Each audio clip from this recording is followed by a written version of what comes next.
और सोची सोची जिया हमरो, अरे सोची सोची जिया हमरो, अरे काहे घबराता दरो गाजी हो। 4 दिन से पिया पता दरो गाजी हो। 4 दिन से पिया न पता। सोची सोची जिया हमरो, सोची सोची जिया हमरो, कहे घबराता दरो गाजी हो। 4 दिन से पिया पता दरो गाजी हो। 4 दिन से पिया न पता।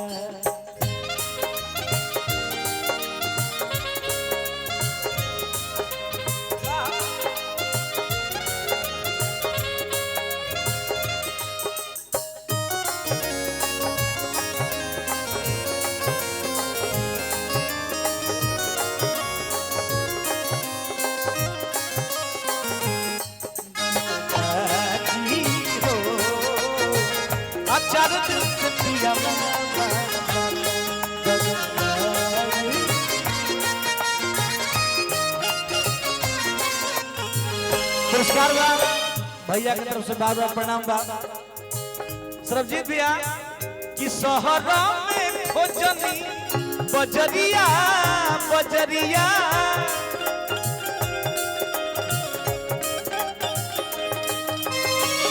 कतही बलम जीना आवेले नजरिया।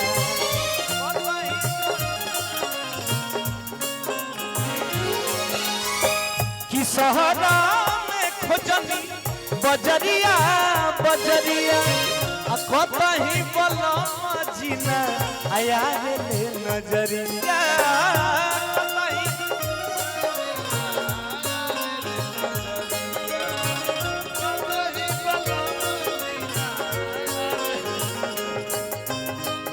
लागता कि सैया हमार, लागता कि सैया हमार कोयले काला काता दरोगा जी हो।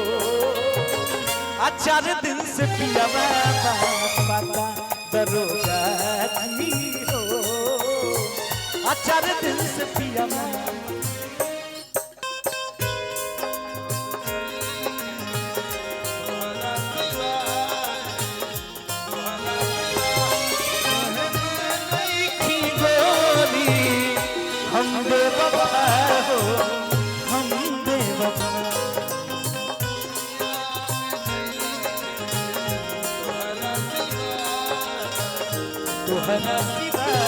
प्यार में नहीं की जोड़ी, हम हमारे डॉक्टर अनिल कुमार सर, डॉक्टर अनिल कुमार सर का हार्दिक अभिनंदन स्वागत है।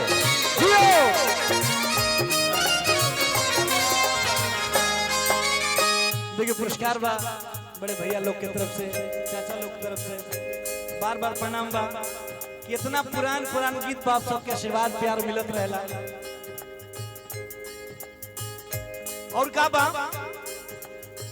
कि लिखना रिपोर्ट रहुआ सोची बिचारी,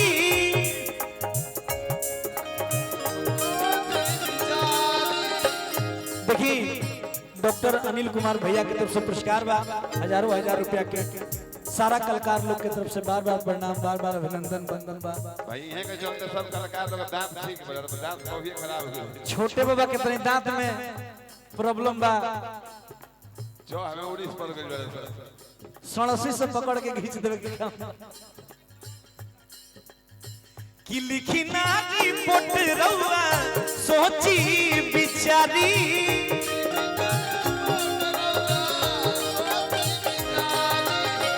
अपना बलम जी के कैसे बिसारी।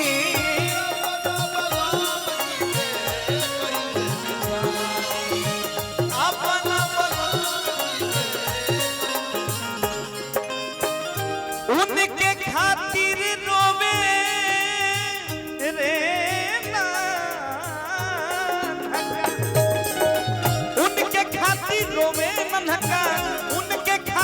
सोवे ननका खाना नहीं खाता दरोगा जी हो 4 दिन से पिया बाबा दरोगा जी हो 4 दिन से पिया बाबा सोची सोची जिया हमरो सोची सोची जिया हमरो कहे घबराता दरोगा जी हो 4 दिन से पिया बाबा दरोगा जी हो 4 दिन से पिया बाबा दरोगा जी हो 4 दिन से पिया बाबा दरोगा जी हो 4 दिन से पिया बाबा। और अच्छा ताली बजा दीजिए सब आप सब।